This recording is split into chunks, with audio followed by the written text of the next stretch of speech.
Upon snowy heights, a hidden lush sight, yet a sought-after sanctum 'twas not. High the citadel rears, and its watcher hunts Seers, but to thwart it, 'tis the knight's lot. Welcome back to 3D6 Down the Line, folks. This is the most criminally underwatched actual play series on the internet. You are watching episode 2 of our brand new campaign of Mythic Bastionland, the Adamant Expanse. My name is John. I am the referee for the evening, and going around the horn tonight we have... I am Mike, playing Sir Malachi the Bloody Knight. I am Matt. I play Sir Brunor the Iron Knight. Hi everyone, I'm Ted, and I will be playing Sir Aurelius the Dove Knight. And normally we would be having David playing Sir Meridian the Mirror Knight, but tonight he is dead to us. And I just made Mike dead. Dead to us. There we go. Poor Mike. Mike didn't deserve that. He actually got cut out at the end of the last episode. Yeah. You know how you work. It's his lot in life to suffer. All right. Thank you everyone for tuning in. Please don't forget to do your solemn duty. I've got some extra stuff, homework for people to do on YouTube. Don't forget to like and subscribe as normal and comment and all that kind of good stuff. But there's a new thing. There's a new thing on YouTube that they're rolling out, and apparently 3D6 Down the Line is actually has been chosen or has been randomly selected by the algorithmic AI gods to be a part of this test, which is the hype system. So we need you all to do hyping, which is like a rising star icon amongst all the other things that you can do on a video. If you hit that, you get each person has 3 of those per week that they can hype a different video. And if you hype us, it helps to boost what they call small channels. We are criminally underwatched. Their cap for what is considered to be a small channel is 500,000 subscribers. So I think we're solid. I think we're solid. Yes. So okay, then. We're almost there. If you would choose to use at least one, if not all 3 of your hypes per week to hype up one of the episodes of 3D6 Down the Line, including this one, would be amazing. It gives you points somehow, and then you go up like some sort of leaderboard, and the algorithmic gods choose to feature you more, but whatever. It's one of those algorithm helping things. So look for a rising star icon and hype us. Would be fantastic. And of course, if you've got some extra cash, it'd be really cool. If you hooked us up with a Patreon subscription, you will get access to our whole other campaign that's going on behind that Patreon. It's our Return to Dolmenwood campaign. We're having a great time with that as well. Thanks, as always, go out to all of our supporters, and especially, of course, to our very own but absent David for doing all of the beautiful overlay artwork and graphics and animation that you see before you. Now, on this particular episode, you may be watching this after you have spotted a couple of very interesting and mysterious social media posts featuring some mysterious artwork. And you were told yesterday, I believe, to tune in to this very episode for a very special 3D6 Down the Line announcement. And here to give that announcement is the one and only Ted. Take it away, Ted. Good news, everybody. You all asked for it, and I kept saying soon. Well, soon is now. 3D6 is proud to present the Tomb of Armin Squagulat. Yes. In print, kids. Okay, so here's the deal. I got killed by a rock. Yes. It's a short 28-page little module that I've written, and the whole team has helped put this together. It's you've got a detachable cover with the map inside that you can stand up and use for your little GM screen. And then there's a book, and it's very beautiful, and it's fully illustrated by me. And look, there's a Mecha Squagulat. It's got maps and monsters, traps and puzzles, ancient goblin tech. We have it. You got to get it. Armin Squagulat would want it that way. So here's the deal. This print version is going to be available for an exclusive debut at Between Two Cons, which is very soon, like 2 weeks or something, John? I think less than 2 weeks. Yeah. After which, date to be determined. There will be a PDF available online. Probably be drive-through and itch.io, and then you can get the Tomb of Arwen's Coagulat for yourselves. And there may be more. Like, this is a limited print run. When it runs out, it runs out. We are not yet have a way to sell the prints online, but we're working on it. So right now, you either go to Portland, Oregon, and buy it from me, or you're going to get a PDF. When options change, we'll let you know. But anyway, we're going to post some teaser pictures of the insides and things like that. And you're going to be able to see all the goodness. Here, I'll zoom in on the Mecha Squagulat for you. Oh, yeah. Ooh, Hey, yes. Ted, will you be signing these in Portland? If someone asks me to sign it, I suppose I will. Yes. You There'll be sign mine? I will sign yours. Yeah. Okay. I'll have a table on Friday morning from 10 to noon. I will sell them there. And if you see me at the con, I will sell them to you in person. And the book is going to go for $10 and the PDF will be $6. That is my announcement. Is there more, John? No, I was just going to say we're all super hyped for it. It's a huge milestone for us as a group and as a company to finally have a published module. I know that was a bucket list item for Ted personally. So we are absolutely thrilled. The product is gorgeous. If you're listening, you really need to pause it, go back to the YouTube video, and just watch this section over again so you can kind of get a good look at it. And of course, as Ted said, we will be teasing more of it as the time approaches for publication. But does this mean you're going to be in the Library of Congress, Ted? So I think that I am going to do that. Yeah. You have to actually pay extra for that, but you know what? By gum. I mean, academia just really hasn't done it for me, so I'm going to do this. Gosh darn it. Sweet. I know you got kicked out of there in 1997, so it'd be nice that they let you back. Oh, Nice. Here's the good chewing gum. Yeah. it turns out that Nicolas Cage's National Treasure is not what they like you to cosplay in the library there. So, yeah. All right. So yeah, we're super hyped for that. It's going to be fantastic. Okay. Back to the mythic world of the Adamant Expanse, shall we? Yes. Okay. So we've discussed things over the week about kind of shifting our gameplay style and kind of getting used to things. We knew this was sort of be part of the job here when switching gears to a brand new game like this. One thing that we decided would be helpful, though, that we've had in almost all of our games is a collar. We're going to bring that back. We think it's always helpful no matter what kind of game you're playing. I've decided to call the collar the Knight Marshal, which I think is very apropos. The Knight Marshal for tonight is the one and only Matt. The Iron Knight will be our Knight Marshal. Keeping everyone in line. One thing I wanted to bring up real quick prior to us getting started here is from episode 0, I was talking about that automatic time skip thing, which I'm still going to do, right? The every 4 sessions sort of thing, right? But a couple of people were asking in the comments, and I believe on the Discord, about am I just ignoring the advancing time rules, the official advancing time rules from the book, which is on page 17 of the rule book. And no, I'm not. So what you're supposed to do is you're actually supposed to, at the end of every session, have a discussion about, do we as a group feel like it is an appropriate time to actually advance time? And by advancing time, we're talking, as they have it in the book here, it can be none, we agreed to not move forward. We're just going to pick up right where we left off, like a normal game. Or it could just be weeks. So it doesn't necessarily have to be like a whole season or a whole age. Oh. What I'm saying that I want to do in addition to this rule is every 4 sessions, there will be a season skip. Now, barring something crazy that where it's just we just can't do the season skip for some reason. I just want to make sure that we're enforcing those big time skips. But we can always decide at the end of the session, you know what, this is a pretty good time, let's do it, right? So whenever you do advance weeks, as you can see on the book there, it's actually no one out there can see it on the book because I didn't get rid of that. There we go. When you skip weeks, it continues on to the next significant seasonal event. There are certain feasts and holy days and things like that. So if we decided to be I want to skip a few weeks forward, we would just skip to around the time of the next event, the realm-wide event. Okay.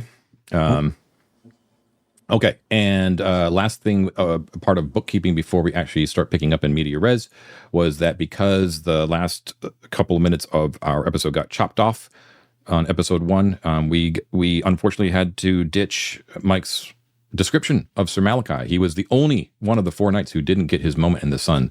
So the floor is yours, Mike. Let us know what Sir Malachi the Bloody Knight's all about. He just looks like a German grocer. Let's just move on. Oh yeah. I had so much like drama like wrapped up in it and everything like that. And then John at the end's like, nah, we didn't record that. I'm like, son of a bitch. And the conker reading too, the poor guy. You'll never get that again either, man. It was so Like good. You tears guys in the have rain. no idea what you missed. All right. Well, cool. So my character is young, right? Like all of us are. And he's called the Bloody Knight. So I was just kind of like thinking about it. There's a couple really, I'm just going to set this up a little bit. One of the things that I thought was really cool in the description in the book was that he wears brutal plate. It's not like there's no like mechanism to that. There's no like anything like it. So I was like, what does that mean? So I'm picturing Sir Malachi, like his face is a very youthful, like blonde youth, but his eyes are red rimmed as if he's been standing in a smoky room for too long.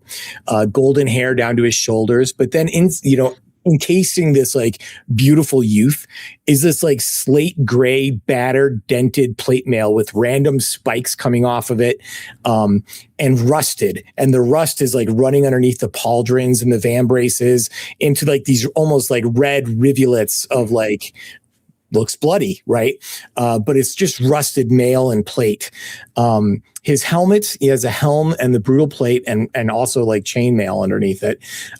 The helm is like when you close the face mask is like a snarling beast. Again, with the rust like set into where the teeth would be. So it looks like bloodied fangs. And then the axe, he has this like long handled axe, which I just picture as just being like an executioner's axe. Plain, workmanlike, not a thing of beauty at all. Just like one single bearded edge and a long black haft. And then the one thing that I thought was cool is he smells like burning thatch. Like it's just like a waft of burning thatch no matter where he goes. Yeah, that's like a burning village. Yeah, man. Like a burning like a burning village. Not unpleasant. Yeah, that'll stick to you. Yeah.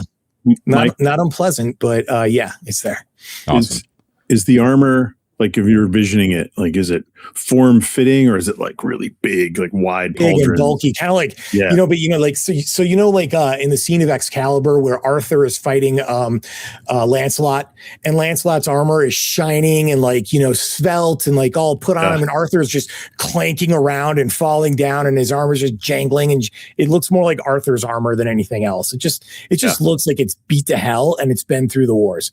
Actually reminds me of Percival's from near the end of the movie. Yes. Right? Whenever he's like hanging from the tree and like getting kicked around in the water by Lancelot. Correct. Yeah. But you can never clean it. It never will polish up. It never will look good. Right. Love it. Cool.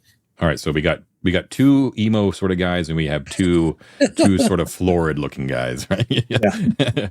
Cool. Oh, I'm not florid. Is that the wrong word? What's the word? Grandiose. How about that? I will accept grandiose. Yeah. Okay. Dramatic, possibly. Oh, speaking of which, Ted, did you say that you actually had I did, yeah. Let's move over to Miro here. Ted, he may have some expertise in this department. Look him up.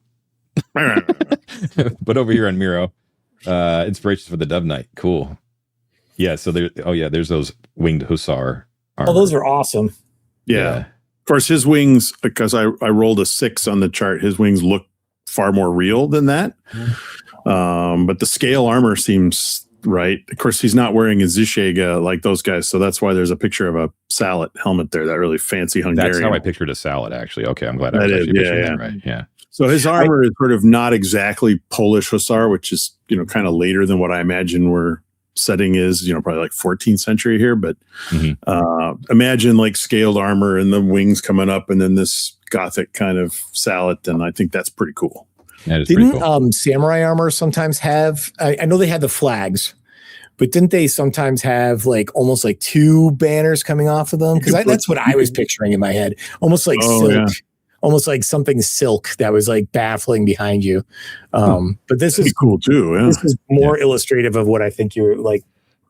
What I was not understanding. I think the Hussar armor is like a really good visual touchstone, even though, yes, you're right. Like it's supposed to be like extremely lifelike, but I mean, where else are you going to find like wing-like real life armor? So right. I think it's also, I think it's really cool. This, and it plays to the myth, right? That like, yeah, there's like an actual physical representation of these wings with these armor things and the feathers sticking out, but that they appear real wings, like in battle or when things are happening, it really looks like these are like, you know, real cool. Wings, right? Yeah. So like, as you're just riding along, yeah, they're just like that. But there's this moment of, of myth really, where the wings come alive. During battle or whatever. I think it's really cool. Yeah, okay, wait till John mocks you with like an urchin going, "Are you an angel now?" Urchins, man. Yeah, we got more. We got bigger stuff to worry about. We got iron hounds to fear. Right, you do have iron hounds to fear. So if we turn your attention to Miro there and you zoom in really close, you can see like I modified your map a little bit there. I actually figured out how to get some of my icons from my original GM's map onto the map as you discover them there. So if you notice the obelisk is the official icon for a monument, which is what the Meanderborn Gardens were. So yes, it wasn't an actual obelisk, but I needed like a generic token.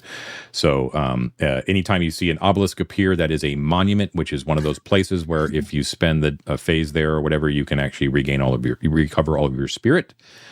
And this was, you understand?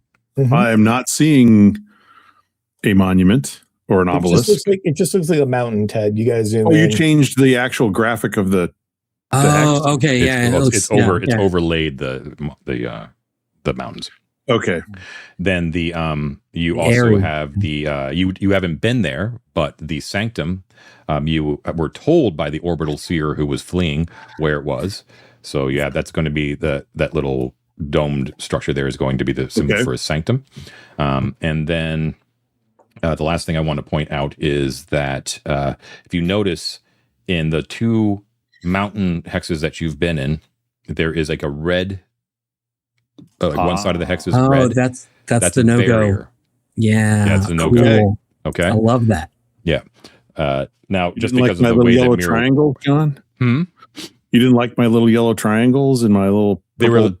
I thought they were super useful the way that you did it, but I could foresee that being extremely busy and confusing over time. Okay, right. But I will not be able to add this stuff in the midst of the session while you guys are there because in order for me to add it, I have to reveal everything, which I don't want to do in front of you. So you'll just have to kind of take my word for it when I describe things, and then like between sessions, I'll update them. And we can like doodle little notes on there and stuff. You can take them off later, like we did last time. Yep, exactly. Yeah. So feel free to just go nuts with it. Yeah. All right. So it is the season of spring, the green season, month of petals. The phase is now the afternoon. Let's take a look at David's clock there on the lower left. We're going to switch it to afternoon. There we go.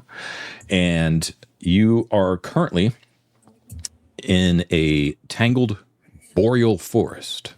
The citadel looms in your vision, yet never seems to get any closer, though you've been trekking towards it out of the mountains.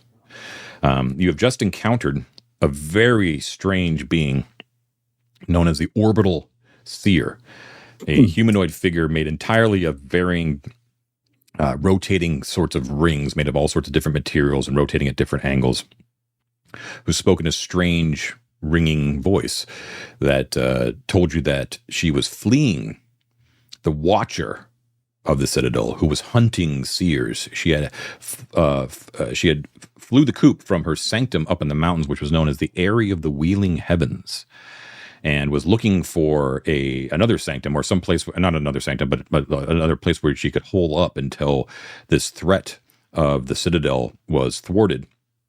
You had recommended to her that you had just left the Meanderborn Gardens, this Doling cavern high up in the mountains, and she thanked you and retreated to there with propitiations. Propitiation, is that the word? Which she wanted to she was really hoping that you would go to the Citadel and help her out, because if it's not just her who is in danger, it's all the Seers of the realm. Doesn't know why the Watcher is after them, but if the Seers all perish, the realm is in very, very grave danger. Right? Does that all make sense? Yep. Mm-hmm. She also warned you that when you asked about lieutenants of the Watcher, that she said that yes, that she is attended by hounds of iron. And of course, no sooner had she left than you heard the baying of hounds in the distance, coming from the west in the direction of the Citadel, coming from multiple directions, all like spread out all at once. So you are in a thick forest. Kind of picture Fangorn-like, right? Tangled roots, pathless, but instead of and yeah, the tree canopy is above you. It's afternoon time. I believe I said it was a pretty nice day out. However, dominating your sight in front of you is the Citadel. And to be clear, it is I'm going to give you another Lord of the Rings reference. It's a lot more like Barad-dûr in that it's like a massive, huge fortress of many minarets and towers and things like that, but all in like a vague shape of like a single spire kind of going up, but it has multiple sections, right? That kind of jut up, and it's gothic and awful and rears up. At the very top of it, I didn't describe this last time, is a pale corpse light that is emitting from something. You're not really sure, some sourceless light that is beaming like a lighthouse out over the realm. Dreadful in appearance. Query. So as we're riding and we can see this and it appears to not get closer, does it appear to not get closer in the sense that it's moving away as we move? It's a mirage. It's so big and so far away that it doesn't really move because the scale is all wrong. Yeah. Your mind is what's telling you. That your mind is telling you it's so massive that it's taking up so much of my vision that it's just not appearing to get closer. But it definitely doesn't seem to be moving at all. Okay. It's just that every time you move, it doesn't seem to be getting closer. Monty Python reference. It's sort of like the guards watching Lancelot coming at the gate, right? I think I'll have an apple. And right. But okay. You have so as dreadful as this is, the sound coming from it is even more dreadful as you can hear it lift up its baying even more. Multiple hounds, you'd say probably 4 that you can hear, and the sound is like a high pitched like a woo, and it like they tail off, and then the pitch dies out and goes lower. But all of them have this echoing nature to them as well, as if the baying is coming from a steel chamber, like a close steel chamber. Interesting. I like that. Stand amidst the bowls. What do you do? A quick question here. Do we get a sense of distance? Do they seem like they're right here? Like they're very close by? Or does this seem like off in the distance, or is it impossible? It seems very close by. You don't see any movement in the forest right now, but by the sound of it, they're within seconds of appearing. Okay. Well, my suggestion. Give you a minute. Okay, my suggestion. We do not have time to do much, my friends, but perhaps we know they're coming here because the Seer, she just left. But perhaps we take position so that we can attack when they come to the place where she was. Yeah, I think it makes sense if they're following her scent, then we just have to kind of be in the trees to the side of her scent, and we can hit them from the side as they run past, kind of thing. Okay, Mike? we set our ambush. Yeah, I have only 2 thoughts. One, we meet them in the field and charge them.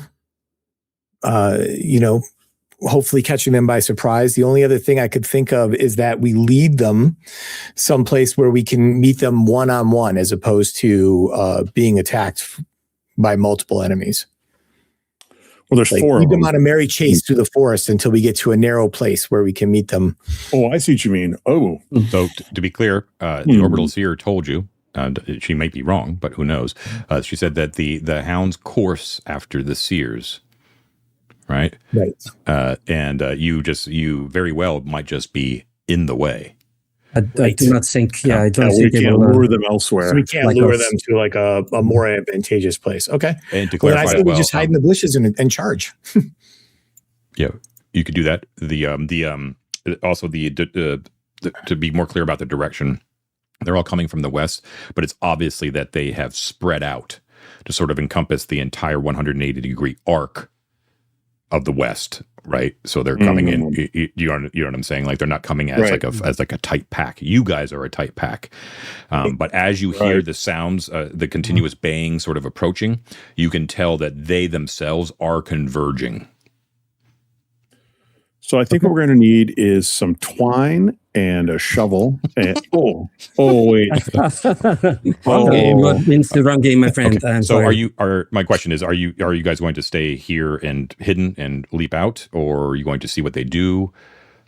I suggest we hide and leap out. These things are terrible. They are after our Seers. I think.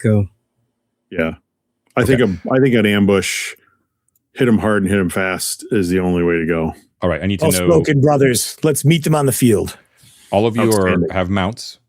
Are you going to, when you say hide, are you going to be with your mounts on astride your steeds, or? Yeah, I think we just maybe like position ourselves by like if there's any open area. I know you said it's very like overgrown. Mhm. So is it even like possible to fight from horseback or no? It'll be impossible to do a charge. Let's put it that way. Okay. If you're in a scrum, you could get like some kicked hooves and stuff like that. But but you're not going to be you're not going to be charging down a hill or anything like that. Correct. We stay mounted. The seer was on a path, right? Like there's a trail or something, John? Or is No, it she was totally flitting from tree to tree. Yeah, she was just running wildly around. There's no track or path through here at all. Not really. It is good to stay Is there an mounted. obvious sort of more open thing, or is it kind of uniformly dispersed trees? It's pretty bad. You are in a bad position. It's you know, lot of, you have to, every step you have to like climb over a root, the whole 9 yards, you know. Should we retreat to follow the seer and they'll kind of be behind us until we've hit a good spot? I think, brother, I think that attacking them while we have the element of surprise might help us more than them. Okay. We can always retreat and go down the Seers trail, but hopefully having eliminated one or two of them. All right, Martin, surprise it is. They appear in the Okay. distance. Between the trees, you see movement, low to the ground, and with heads hunched forward and on thick shoulders. 4 creatures course through the bush toward you, all converging with unbelievable speed. There is some sort of smoke or gas or mist or something that rising from their maws as they course, that's streaming behind them as they tear through. There is the first thing you actually see is broken branches and twigs and grass, just like a buzzsaw, just kind of going, ripping up through the air. Then they appear all at once, very close together. Massive hounds, mastiff sized, I would say. And they, what you mistake at first to be like coarse skin, you see is actually plated metal on their entire body. It actually looks very similar to like your pauldrons and like your larger pieces of armor, strapped to possibly an organic skin. You're not really sure, but the whole dog looks completely made out of metal. Each one has an underbite jaw made of gouged, rusted metal teeth. So it has like this massive underbite and a snub nose, and they have black eyes, and they see you, and they choose to converge, and they just rip straight through as if there is no obstructions. They just tear through everything as they approach. They do not break off. They do not even growl at you. They continue to bay as they move forward, and they're approaching your position. You are now within striking distance. It's up to you what you would like to do. If you do enter combat, the way it basically works is that you PCs always act first, as long as that you are aware of your combatants. So in this case, you are. Okay. We had no they were able to see us. We were not able to surprise them. Actually, yeah, I'll take that back. Yeah. Well, let's say that they are ignoring you. If they did see you, they're not making any hint of it. They seem to be have picked up the scent, and they are moving like lightning, like a straight rod towards it. Okay. So the plan is to just hit him from the side hard, right? Yeah.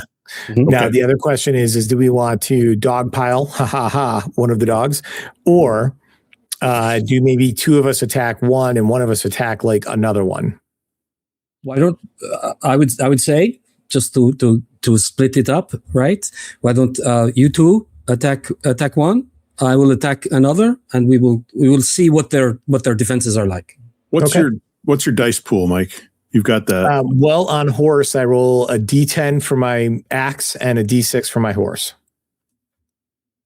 Is that just you, or do we all get a guide for our You horses? have to look at the trample score of your steed. The steed actually have to have it.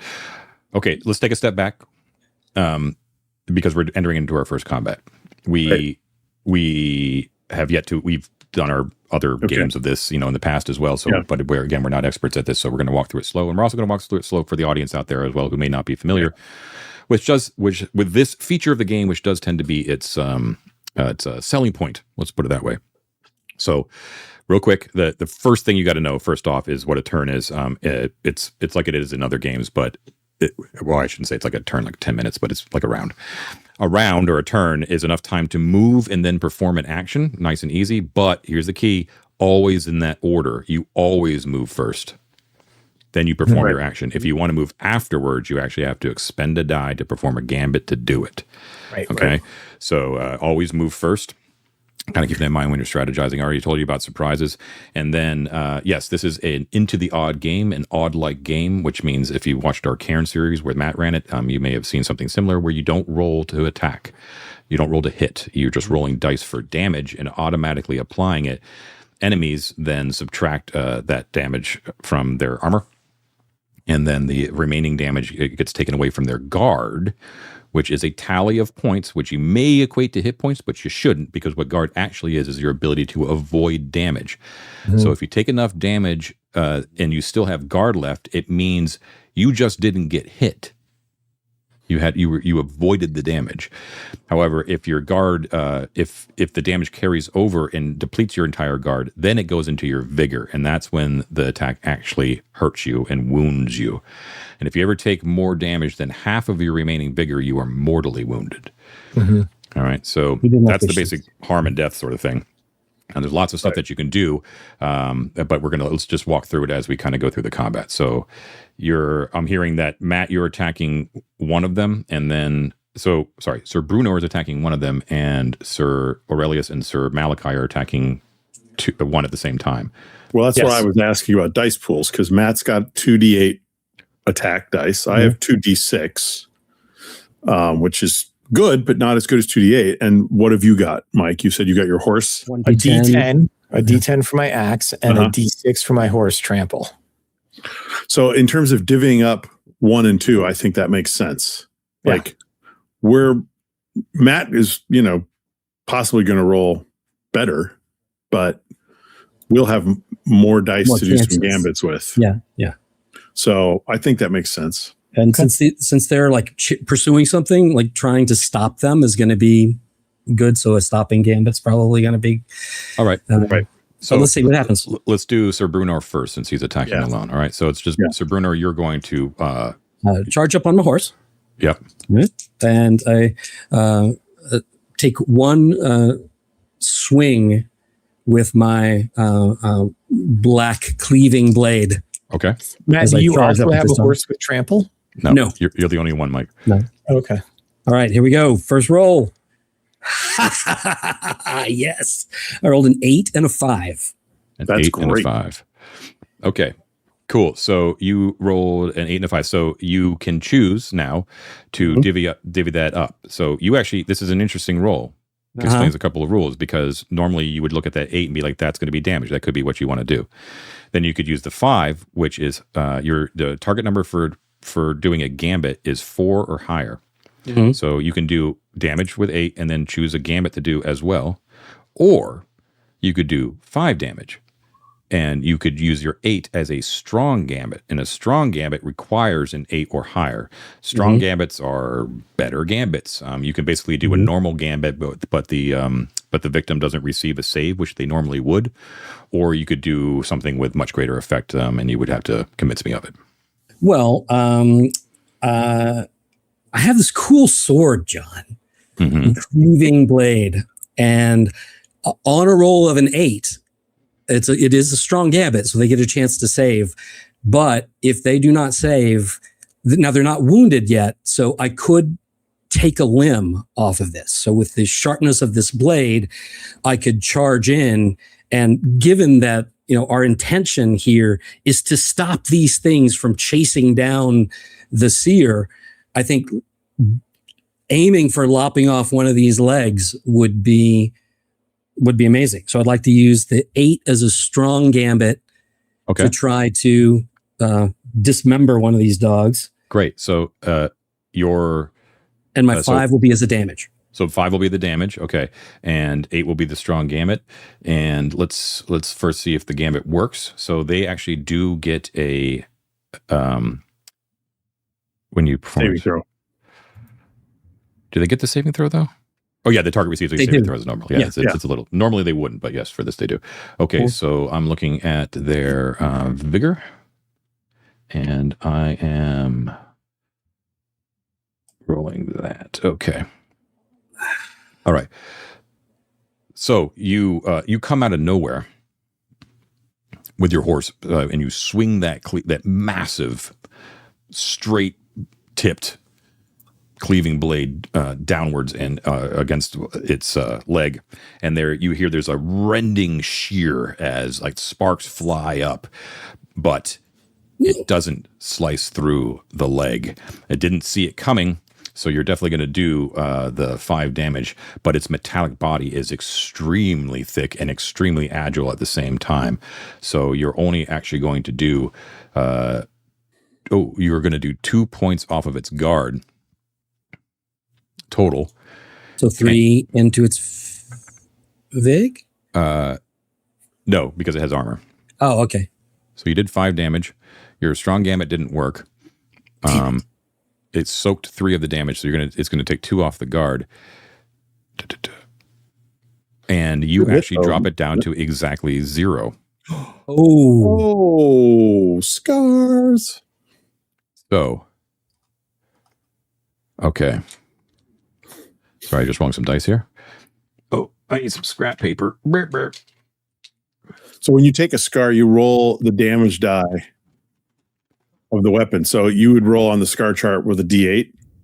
Yeah, take the die that caused the scar and roll it again, consulting the table below for the scar. Yeah. Yeah. So yeah, roll your blade damage again. Okay. 5. 5. Okay. Oh, nice. Okay. Ladies and gentlemen, that's a rupture. That is not good for the dog. I'm sorry. Sorry, little dog, but we chose the wrong side. We've got PETA on line 2. Sorry. I got a real dog right here, and he's like in my way. Elvis, what are you doing, man? Beer the Iron Hound. Okay. I like the color, but Right. So let's retract that, actually. I think like the strong gambit didn't work, but the effect of the actual damage was basically the same thing because you caused a rupture. So I think that your blade, even though you were aiming for the leg, it course corrected at the very last second when it saw you out of its peripheral vision, and instead you just open it up underneath. Spark shearing. It opens it up, and there is a massive amount of some almost like a black steaming ichor, like oil, like a hot oil, kind of pours out of it, and and as you finish the stroke, the dog just collapses, and its speed just takes it end over end, just poof, poof, poof, poof, until it crashes into a fallen trunk, and just collapses on the ground. Its companions, which were and you two are actually going to be attacking one of them. Don't seem to notice at all. They just are going to stream right by. But good job, you did a shitload of damage and actually took out all of its vigor. Yes, and killed That is awesome. Okay, nicely done. At the same time, simultaneously, Sir Malachi and Sir Aurelius do what? I guess it's our turn to roll. We have to roll at the same time, right, Ted? I believe so. Yeah. So I have 2d6. Basically, we're riding, knee to knee. We ride up on this thing. I think we split at the last second. We each take a stroke at the same dog as we go around it. One thing that you should decide before you roll, both of you, is if you want to use your feat Smite, which you do have to declare before you roll your attack. I'm not going to, because I have a very low chance of making that save afterwards, Ted. I'm going to save doing something like that for when I'm solo on a dog, if I end up that way. Okay. I would also advise you guys to not be too precious. I know the VIG saves, the saves scare everybody away from using feats because you don't want to be fatigued. But remember, it just means that you can't use feats for the rest of the combat. You overcome your fatigue basically when you have one moment to sort of catch your breath. Okay. So I know that we're all about hoarding our resources and using for exactly the right time, but use your shit, right? Sure. Okay.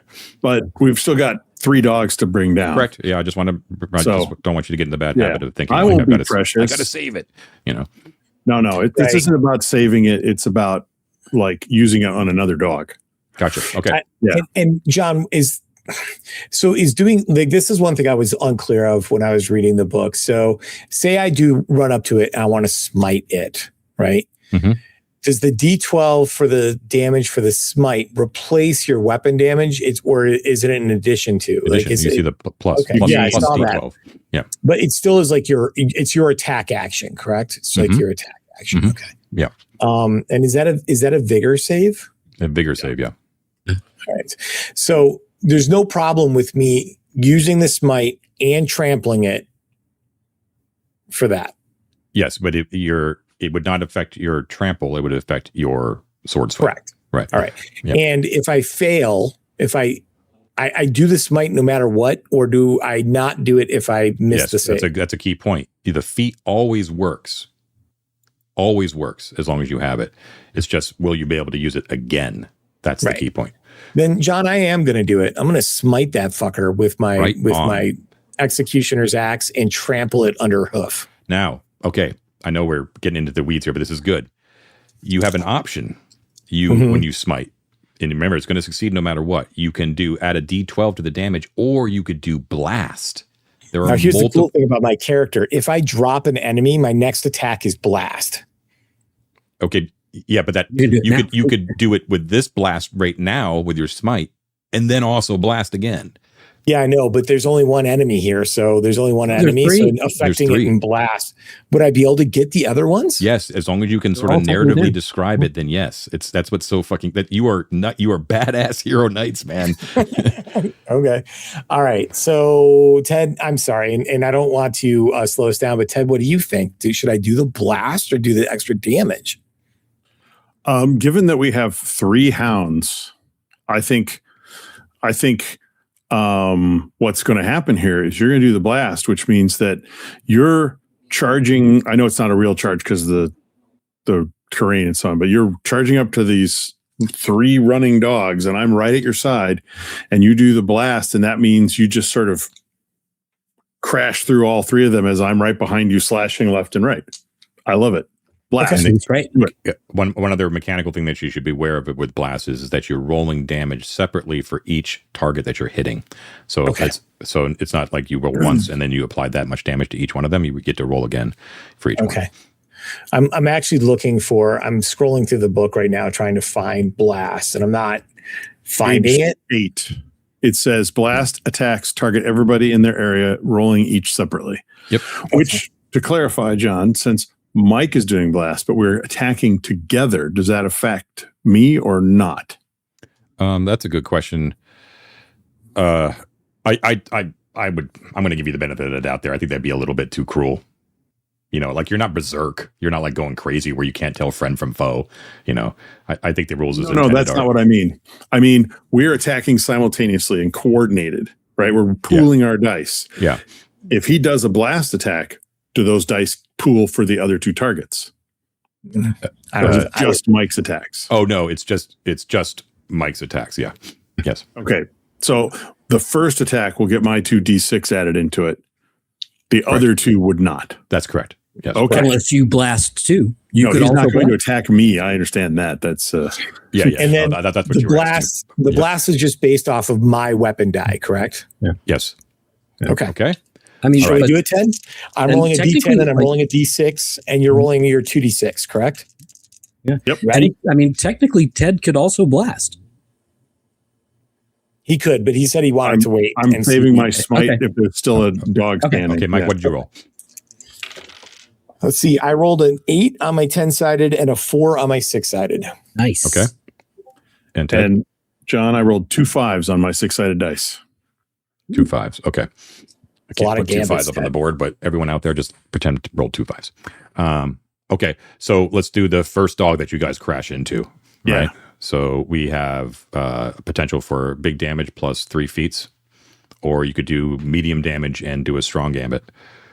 I'm sorry, not 3 feats. I'm sorry.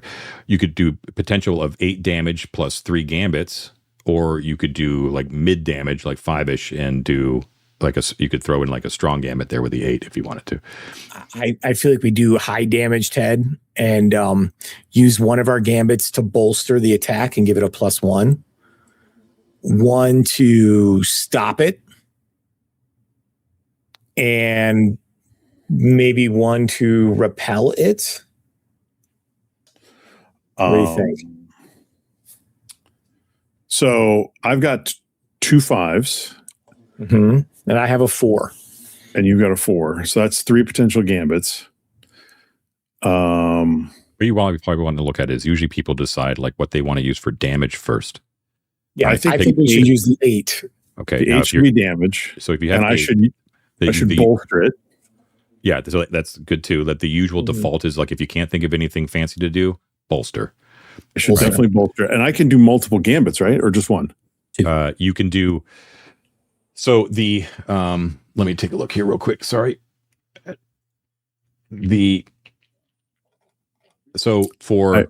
This is a house rule that Chris McDowall suggested for groups with a lot of knights in them. Okay, which I am instituting. So this is no gambit stacking. So for gambits other than bolster, so to answer your question, Ted, yes, you can do multiple bolsters. You could do 2 bolsters. Each enemy may only be the target of a specific type of gambit once per turn. Okay. The target. Right. Okay, fine. So I think I should bolster the attack, Right. and I should. Well, why don't you use your other gambit? You stop the foe, By trampling it. Makes and sense. I will move Okay. so I can be next to another dog. Yep. Okay, Got and you're going to blast into those other dogs anyway. Mm-hmm. But if I move, then maybe one of those dogs will not keep running. Right. Okay. I So love how it. are you helping? How are you helping Sir Malachi? How are you doing this bolster? So he's, as I said, we were riding, knee to knee, and we split off. As his axe comes down, my sword is right behind it to bolster his attack, and then I shear off and head off for another dog as he goes loco with that axe and blasts everybody. Okay, cool. And it's also like having his horse step upon the dog, right? Yeah. Okay, cool. Yeah, And I'm the gonna- stepping I'm horse using is mine what to stops stop it. Right, Ted? So you're using a bolster and a move. Yep. And then I'm using a stop, right? So no matter what, if that dog lives, it's not going anywhere next turn. Unless it fails, unless it makes it safe.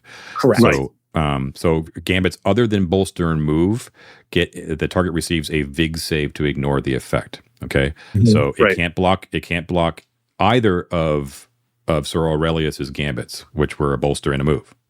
Okay, but it can try to avoid Sir Malachi's horse from stepping on it and preventing it from moving. So it's going to do that right now, and it did succeed. Poop. So it's not stopped, but your trample damage is that was a gamble. So you basically sacrificed your trample damage, but you're going to do 8 damage from your nasty ass long axe, right? Right. Plus Okay. 1 for bolster. So 9. So, okay. So take away 3 for its armor. So 6. So you're going to do 6 away from its guard, which is going to do 4 into its vigor.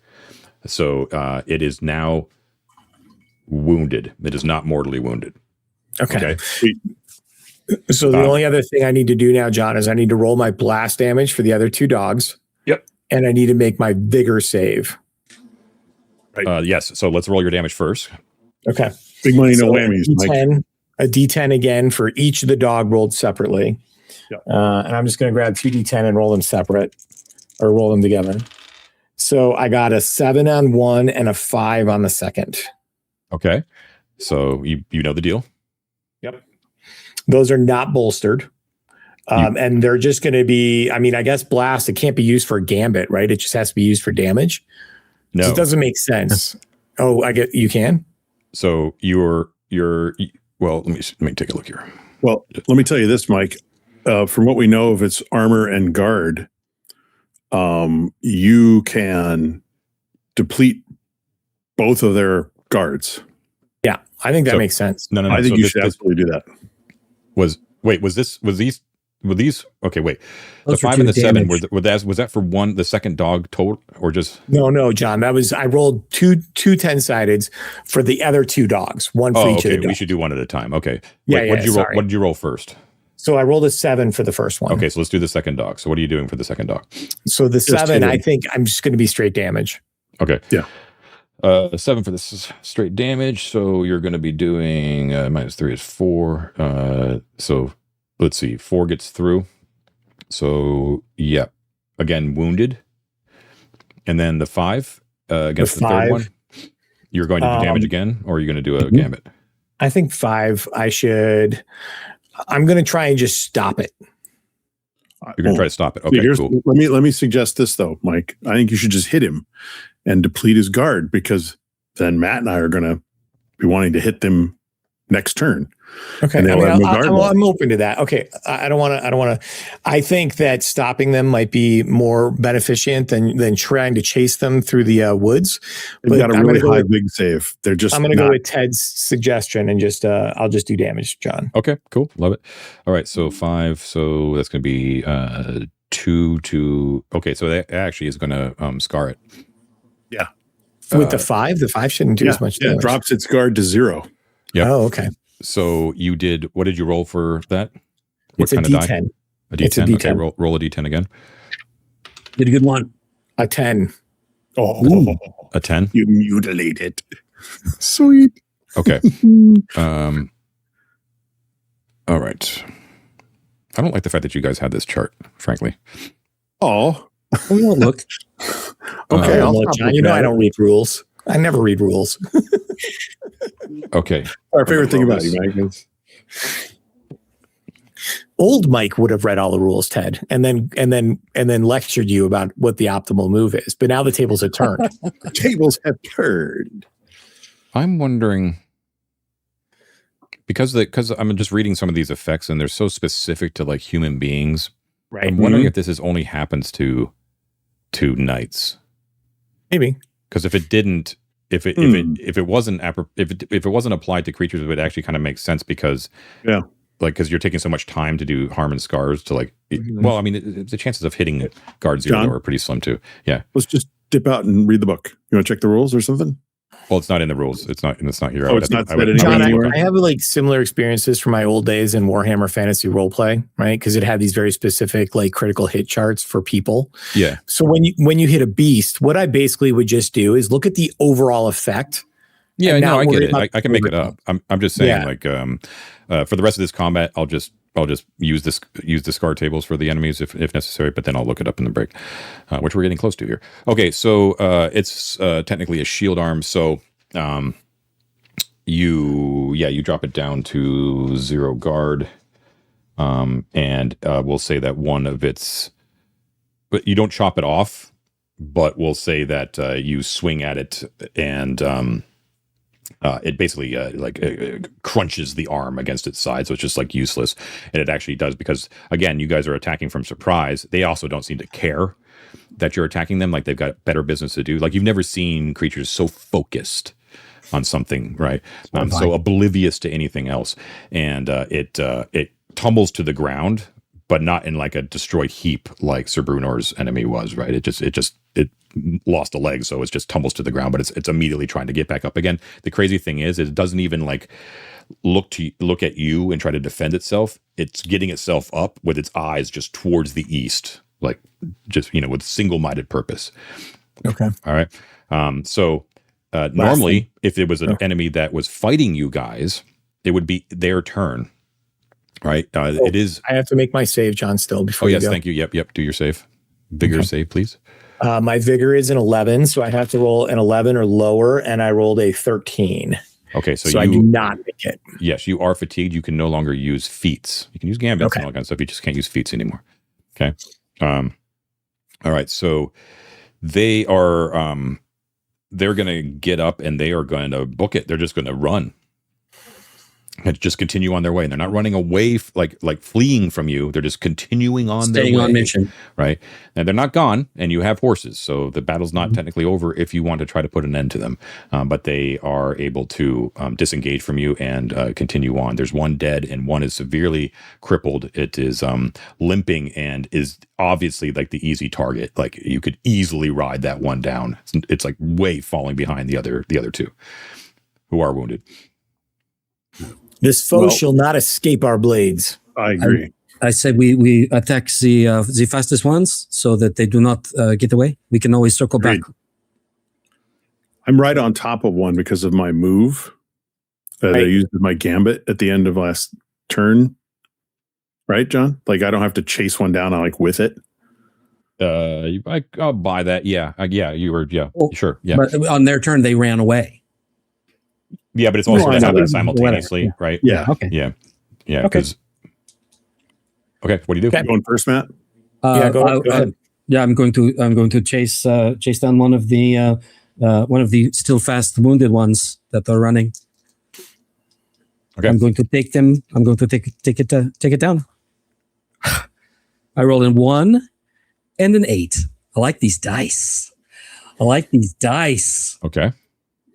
I would like to, you know what, John? I've got an 8. I would like to take a strong gambit and cut this dog's head off. Okay. Don't let Elvis hear. Sorry. Yeah. Horrible. Close your ears, Elvis. All right. Well, I just made the vigor save and it failed. Oh, diggity dog. 4. But how much damage did you do? 1. Well, I used the 8 for the strong gambit, which I had to do, and I only had 1 point of damage beyond that. Okay. But if he fails, it lops his head off. If their guard is 0, their guard is not 0. Oh, take the head of the guard. 0 because they're wounded? They're wounded. Yes. Yeah, I'm sorry. Yep.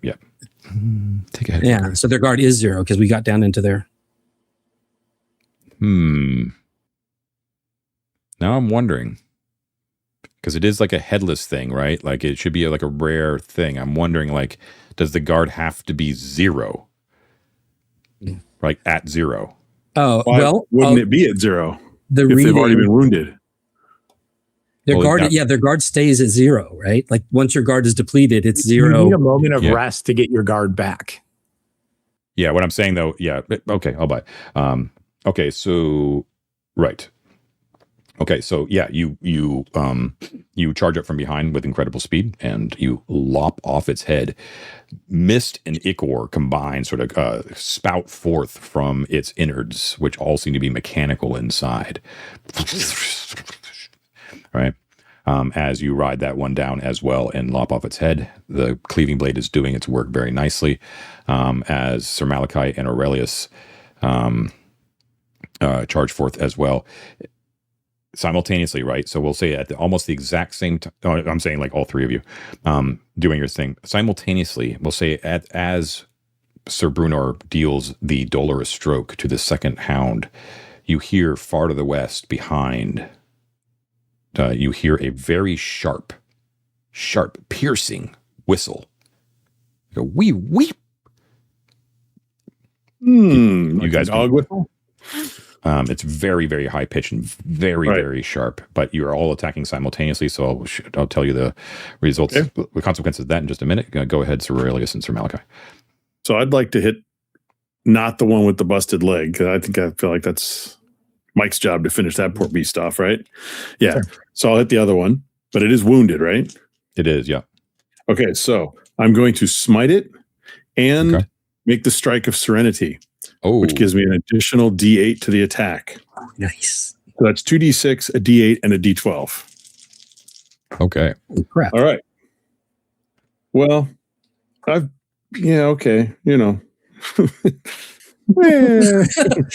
So I got a 2 and a 3 and 2 5s. Okay.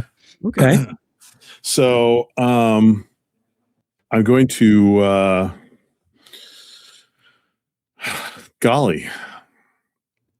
I suppose I'm going to do 1 5. My D8 has a 5 on it, so I'm going to use that for damage in case it turns into some other reason I need to do it to be a D8. And then you can't do 2 damage dice, right? Like you can use one as a gambit or it's just lost. Right. That's right. Only 1 damage. Only whatever you want is damage. Yeah. So I'm going to attempt to stop it in case I don't actually drop it. Okay. So a stop and a 5 damage. Okay. Well, it looks like the 5 damage did its trick. Oh wait, no, it still has armor. Right. Oh, it does have armor. Yeah. That's right. So its guard is depleted. Yeah, its guard is depleted. So let's see. It's gonna be like what? 2 points. You're gonna do 2 points of damage. One of them was wounded. Yeah. I don't know if I'm hitting a wounded one. Yeah. Yeah. Unfortunately, that was not half of its vigor that was left. So it is still wounded, but it's looking really rough as you swing into it. It's going to attempt to do a vigor save against your stop. It does succeed at that. So you're not able to stop it. So it just continues on, and it's just like pieces are coming off of it as you're like hacking at it from atop your horse, but it just keeps on going. All right. So and then I need to do my vigor save. Yes, please. Thank you. Smite. And I have an 11 vigor. And I am fatigued. Fatigued. Okay, so we have 2 fatigued knights. Malachi, you are up. You can chase down, you can help the Dove Knight with one that is like stumped, like looking really rough, but is still coursing at full speed. The other one has that bum leg, but it looks pretty healthy, but it's just not able to kind of build up speed. Now, this is interesting, though, because we didn't say that we were attacking it at the same time. We didn't pool our dice. Therefore, we didn't do all of that, right? So now it would almost feel like cheesy to be like, no, I'm on the one that Ted's on, right? You can be on that one. It's just that you can't decide to support anything that he just did. Like you're basically doing your own thing. And I would actually think that, hitting the one that's still moving at full speed is probably the way to go. Actually, I'm lying. You're attacking the same target. So yes, you would normally just roll them simultaneously.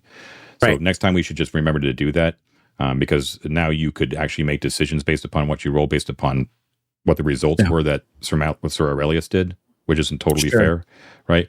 So, but for this round, you could do it. Is my point. So what you're saying is that if you do happen to attack the same target, you do need to roll simultaneously. Yes, correct. Yeah, because you need to discuss how you're going to divvy up all your dice. Right.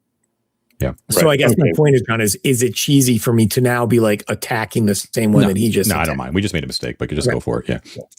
Then I'm going to do trample with my horse again, and then my axe, my long axe. Cool. I rolled an 8 on the axe and a 3 on the trample. So I do not get a gambit. So I'm just going to, I guess I could use the 8 for a strong gambit, right? You could, yeah. But there's no gambit that is going to be more effective than just trying to put it down. So I'm going to just have it do damage, 8 points of damage to it. 8 points. Okay. Taking away 3 for armor is 5. You do the terminating stroke as you take advantage of the Sir Aurelius causing it to trip up a little bit, and you just take it down. It crashes into the ground. There's only the one that's a little bit busted up. Now, remember, this is all happening within a split second. So the whistle sounds at the same time that you guys put an end to 2 of them. The lone dog that has like the crumpled leg, its metal ears actually rotate and it stops. right in its tracks, like, and it sends up all of this brambles as it puts on the brakes, and it goes, and its jaws work, and it stops, and it looks balefully over at all of you. And your horses, you kind of have to hold the reins of your horses as it sort of like slow growl, and then just like a burst of speed just goes, and it just lunges at you like the Gamork from the Never-Ending Story. How's that for a reference? Oh no! Wow. I thought I was going to run away. No, I did too. It appears to be responding to that whistle. All right. Okay. I'm going to choose one of you guys at random. With the D3, that's going to be the Dove Knight. Excellent. Can one of us interpose ourselves in front of our brother? No. Let me just look at the. Sorry, where's my combat thing here?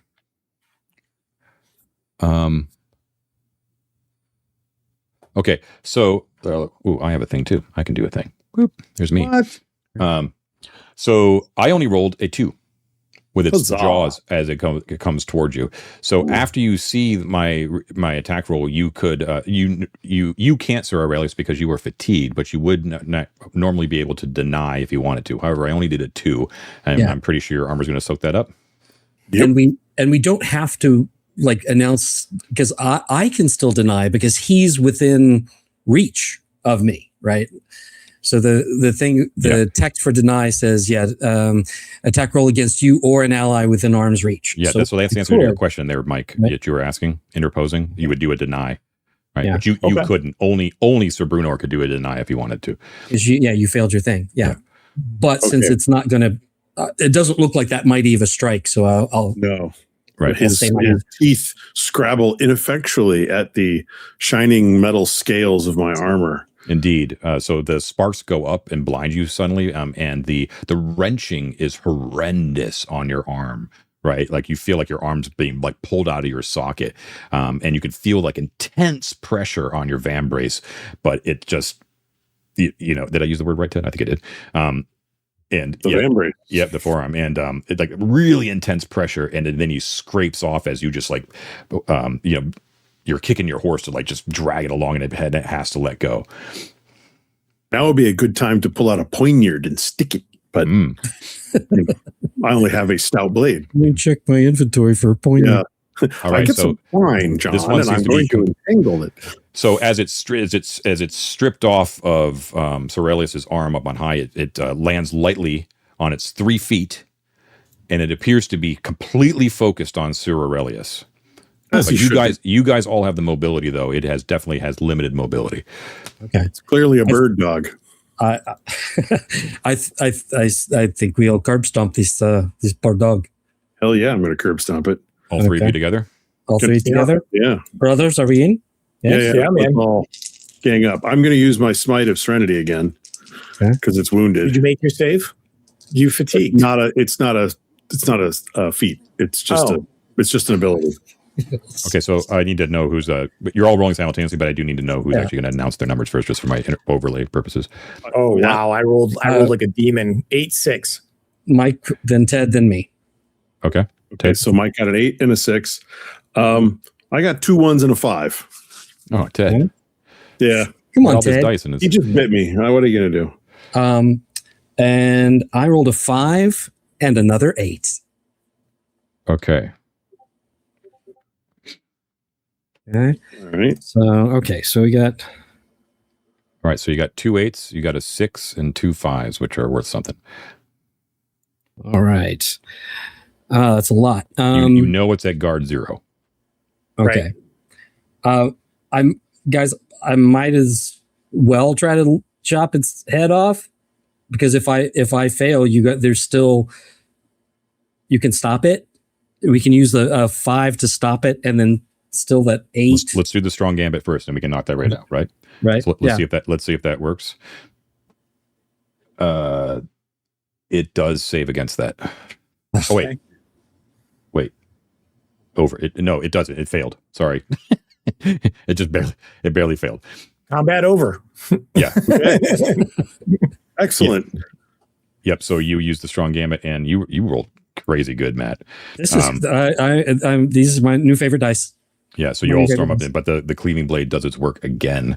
I believe the cleaving blade actually ended 3 of those 4 hounds. That's crazy. Yeah, this is sick.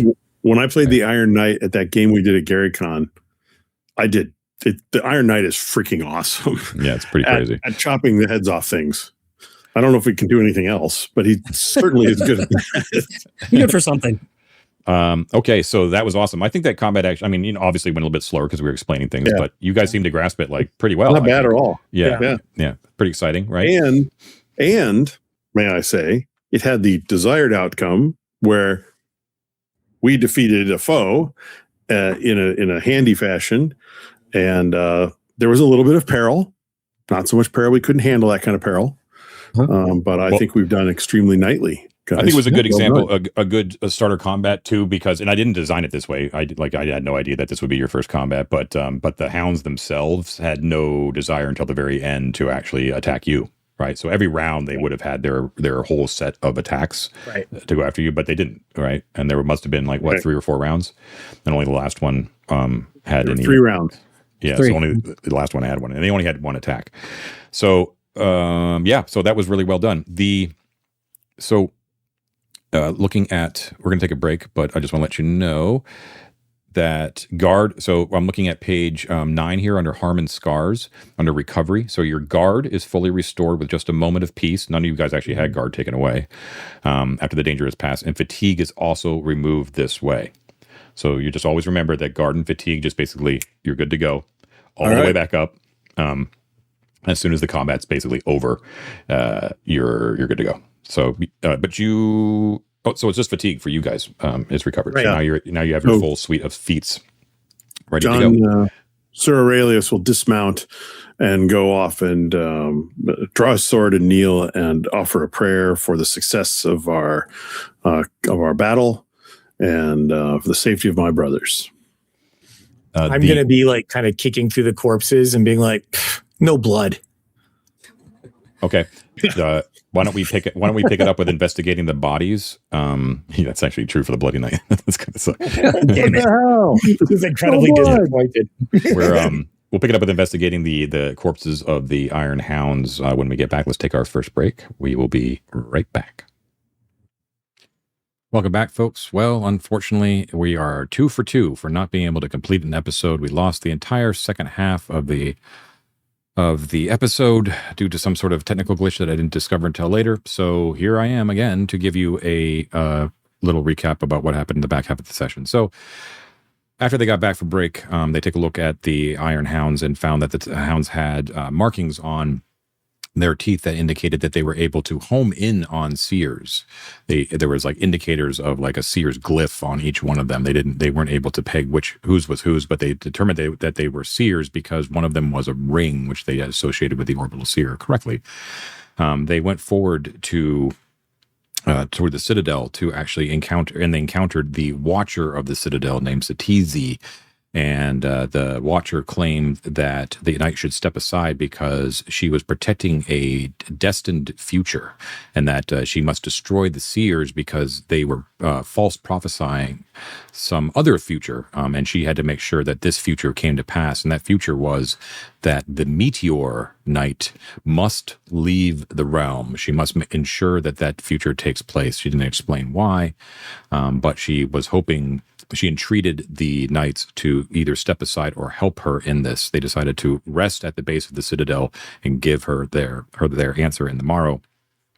They debated and ended up deciding that screw that. They were going to defeat the Watcher instead and honor the Seers.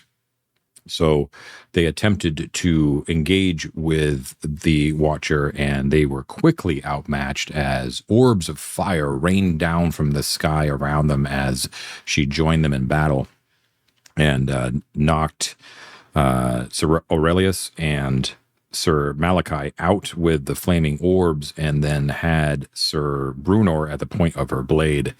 But just as she was about to end them all, a bright flash emanated from the Citadel that spread across the entire realm And when they woke up, they found out that they were actually in the sanctum of the orbital seer, the area of the wheeling heavens.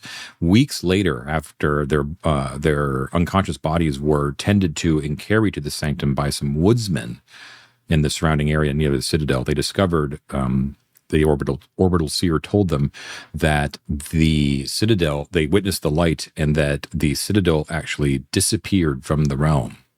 So whether or not they were successful is still up for debate, but it appears that that myth was concluded, and they did gain one glory at the end of it.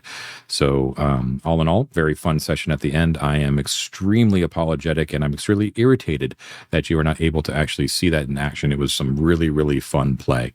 But that's where we will pick up next time, at the Sanctum of the Orbital Seer. A couple weeks later, during springtime, and Scepter Mass, the Feast of Scepter Mass, is approaching soon. So that's where we'll leave it. Thank you all for at least watching the first half. I hope you enjoyed that combat with the Iron Hounds. We certainly did. Learned a lot. And thank you all to all of our supporters for your continued support despite these hiccups in these early episodes. I promise we will iron them out. And we will see you next time. Enjoy your week. Bye now.